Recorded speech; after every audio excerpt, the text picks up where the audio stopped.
Uttaranchal University, Dehradun, NAC A+ accredited university. Hi, welcome to మనం TV. నేను మీ కట్టగా. ఆల రామకృష్ణారెడ్డి గారు మళ్ళా వైఎస్ఆర్సీపీ పార్టీలోకి రాబోతున్నారా? ఇవాళ తాడేపల్లి ప్యాలెస్లో జగన్మోహన్ రెడ్డి గారిని కలవబోతున్నారు అనే వార్తలు వింటున్న తర్వాత ఆయన తిరిగి వైసీపీలోకి రాబోతున్నారు అనేటువంటి వార్త బాగా వైరల్ అవుతూ ఉంది. అయితే ఆయన రీజాయినింగ్ అవుతున్నారు అనేది పక్కన పెడితే ఒక్కసారి రిజైన్ ఎందుకు చేశారో కూడా మాట్లాడుకోవాల్సినటువంటి అవసరం ఉంది. రీజాయినింగ్ గురించి మాట్లాడుకుందాం. ఖచ్చితంగా ఆయన వైసీపీలోకి రాబోతారు, వస్తే అవకాశం ఏముంది అది పక్కన పెట్టేస్తే అసలు ఎందుకు రిజైన్ చేశారు వైసీపీ నుంచి, ఇప్పుడు ఎందుకు వస్తున్నారు? రిజైన్ చేసే రోజు మాట్లాడుకుంటే వాస్తవానికి మంగళగిరి సీట్లో వైసీపీ సిట్టింగ్ ఎమ్మెల్యేగా ఉన్నటువంటి ఆల రామకృష్ణారెడ్డి గారిని కాదని అక్కడ చిరంజీవి గారిని, ఎవరైతే బీసీ సామాజిక వర్గానికి సంబంధించినటువంటి నాయకులు ఉన్నారో, ఈ మధ్యకాలంలోనే టీడీపీ నుంచి వైసీపీలో చేరినటువంటి వ్యక్తి ఆల రామకృష్ణారెడ్డి గారి దగ్గరుండి వైసీపీలోకి తీసుకొచ్చినటువంటి వ్యక్తిని ఇన్ఛార్జిగా పెట్టి అక్కడ ఆయనకే టికెట్ ఇవ్వబోతున్నాను, ఆల రామకృష్ణారెడ్డి గారికి టికెట్ లేదు అని చెప్పి జగన్మోహన్ రెడ్డి గారు చెప్పిన తర్వాత ఆయన అలిగి పార్టీ సభ్యత్వానికి మరియు తన ఎమ్మెల్యే పదవికి రాజీనామా ప్రకటించేశారు. రాజీనామా ప్రకటించే రోజు ఆల రామకృష్ణారెడ్డి గారు చెప్పింది ఏంటంటే, నా నియోజకవర్గానికి గత 5 సంవత్సరాల కాలంలో నిధులు లేవు, అభివృద్ధి చేద్దామంటే ప్రభుత్వం నుంచి ఎలాంటి సహకారము లేదు, నేను 130 కోట్ల రూపాయలతో అభివృద్ధి పనులకు శంకుస్థాపన చేస్తే కేవలం 19 కోట్లు కేటాయించారు. నేను చాలాసార్లు సీఎం క్యాంప్ ఆఫీస్ని టచ్ చేసే ప్రయత్నం చేశాను నిధుల విషయంలో, కానీ వాళ్ళ నుంచి ఎలాంటి స్పందన లేదు. నేను సొంత డబ్బులు ఖర్చు పెట్టుకొని నియోజకవర్గాన్ని అభివృద్ధి చేస్తే ఆ డబ్బులు కూడా తిరిగి ఇచ్చిన పరిస్థితి లేదు. ఇది ఆల రామకృష్ణారెడ్డి గారు చేసిన ఆరోపణ. అయితే ఆయన వైఎస్ఆర్ గారి కుటుంబానికి వీరవిధేయుడు.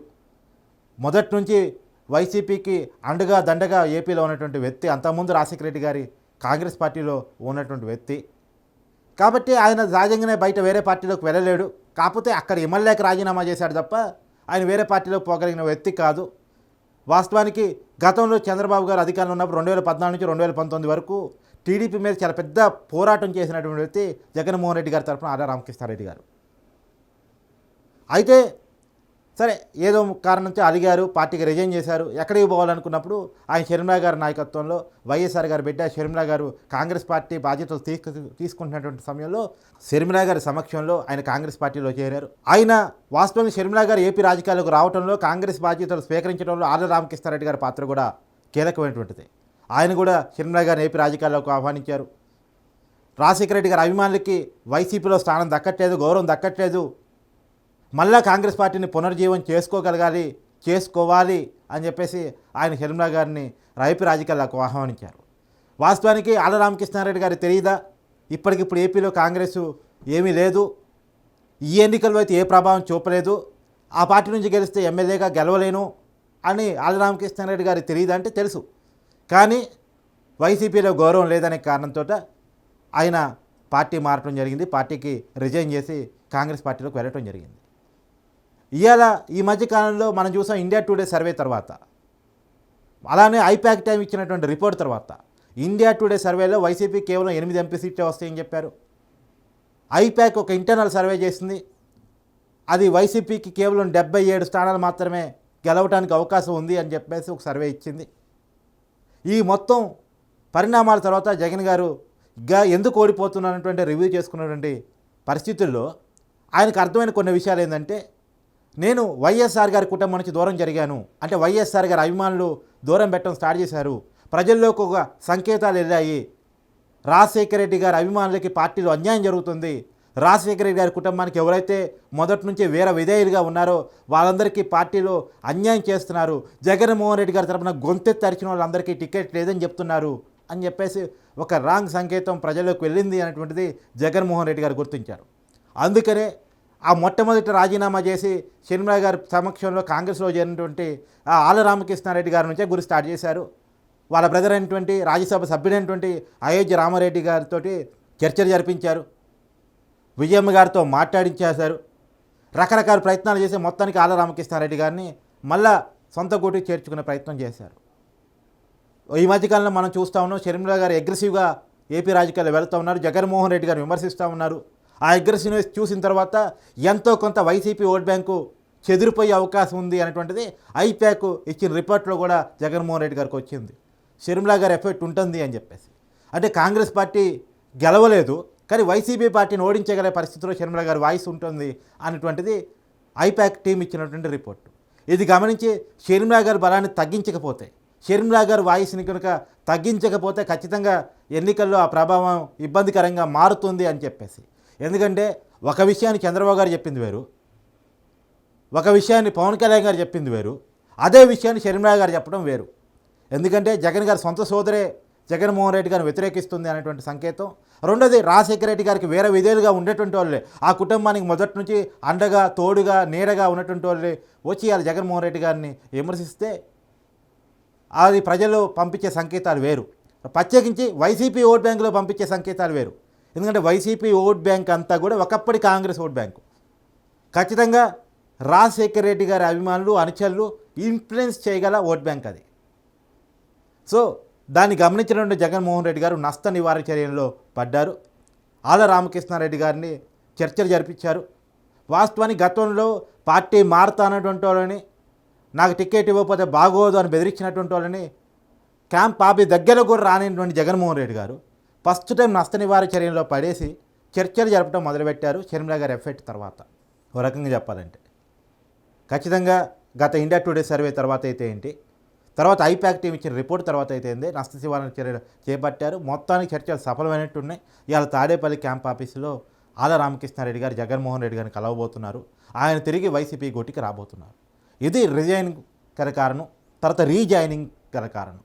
అయితే ఆళ్ల రామకృష్ణారెడ్డి గారు వైసీపీలోకి వెళ్లే ముందు 2-3 విషయాలకి సమాధానం చెప్పాల్సింది. కాంగ్రెస్ పార్టీని పునరుజ్జీవనం చేయాల్సిందే అని చెప్పేసి, షర్మిలా గారు ఏపీ రాజకీయాల్లోకి రావాల్సిందే అని చెప్పేసి December 25 షర్మిలా గారి ఇంట్లో జరిగినటువంటి సీక్రెట్ పొలిటికల్ విందుకు హాజరయ్యి షర్మిలా గారిని రిక్వెస్ట్ చేసి ఆమె ఏపీ రాజకీయాల్లోకి రావడంలో, అంటే ఆయన చెప్పడం వల్లే షర్మిలా గారు వచ్చారని మనం అనుకోలేం, కానీ ఆయన రిక్వెస్ట్ కూడా ఒక కారణం. రెండోది షర్మిలా గారి సమక్షంలో చేరినటువంటి మొట్టమొదటి వైసీపీ ఎమ్మెల్యే ఆళ్ల రామకృష్ణారెడ్డి గారు మరి అంతగనంగా కమిట్మెంట్ ఇచ్చేసి ఇవాళ ఆ కమిట్మెంట్ అన్ని పక్కన పెట్టేసి మళ్ళీ తిరిగి ఆయన స్వార్థం కోసం, ఆయనకి ఇచ్చిన ఏదో హామీ కోసం, ఆయన రాజకీయ భవిష్యత్తు కోసం తిరిగి వైసీపీలో చేరితే మరి గతంలో చెప్పిన మాటల పరిస్థితి ఏంటి?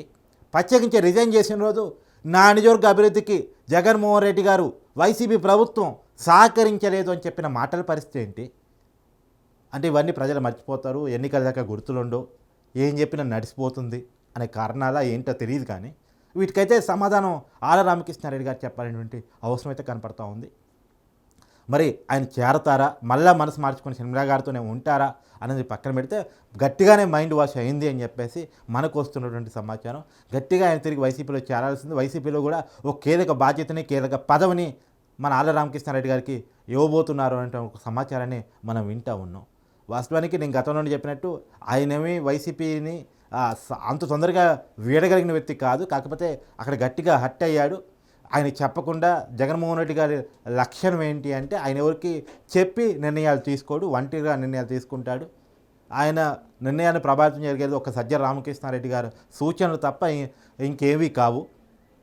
కాబట్టి అక్కడ ఆళ్ల రామకృష్ణారెడ్డి గారితో ఎలాంటి చర్చలు జరపకుండానే ఆ సీట్ని ఆయన కాదని వేరే వాళ్ళకి కేటాయించడం, అందులోనూ ఆయన పార్టీలోకి తీసుకొచ్చిన వ్యక్తికి ఈయన కాదని ఆయనకి బాధ్యతలు అప్పచెప్పడం కొంత ఆళ్ల రామకృష్ణారెడ్డి గారికి ఆ రోజు హర్టింగ్ అనిపించిన విషయం.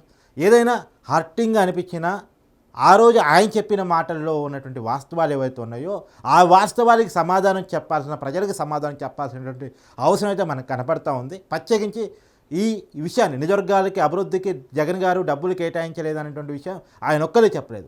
కాపు రామచంద్రారెడ్డి గారు చెప్పారు, తర్వాత వసంత కృష్ణప్రసాద్ గారు చెప్పారు, వీళ్ళంతా చెప్తున్నటువంటి మాట. కానీ ఈ మాటకి మొట్టమొదటిగా చెప్పినటువంటి ఆళ్ల రామకృష్ణారెడ్డి గారు ఇప్పటికిప్పుడే నిర్ణయం మార్చుకోవడంలో గల కారణాలను అయితే ప్రజలకు వివరించాల్సినటువంటి పరిస్థితి మనకు కనపడతా ఉంది. ఏది ఏమైనా ఆళ్ల రామకృష్ణారెడ్డి గారు తిరిగి తన సొంత గుటికి చేరుకోబోతున్నారు అనేటువంటి వార్త మనకు వినపడతా ఉంది.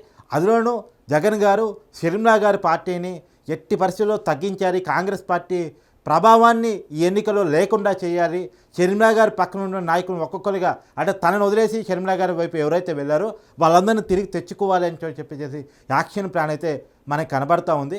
ఏదేమైనా జగన్మోహన్ రెడ్డి గారు పునరాలోచన చర్యలు అయితే ప్రభావితపరిచే రీతిలో ఉన్నాయనేటువంటిది మన కళ్ళకు కనబడుతున్నటువంటి విషయం.